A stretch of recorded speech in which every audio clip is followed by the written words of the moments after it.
Ano-ano mga benepisyo makukuha kapag kumain tayo ng kamatis? Ang kamatis ay may taglay ng carotenoids tulad ng alpha at beta-carotene, lutein at lycopene na maganda para sa ating kalusugan. Ang lycopene ay may mataas na antioxidant activity na tumutulong upang maprotekta ng cells natin mula sa oxidative damage. Makakatulong ang kamatis na mabawasan ng risk at pagkakaroon ng prostate cancer.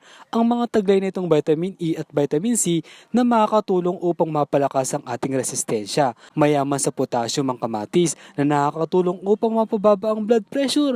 Nakakatulong ang pagkain ng kamatis upang mapababa ang risk ng pagkakaroon ng sakit sa puso at kanser ayon sa panaliksik ng University of Athens Medical School sa Harvard of Public Health. Ang maramihang pagkain ng kamatis ay nakakaganda sa kutis at kulay ng balat.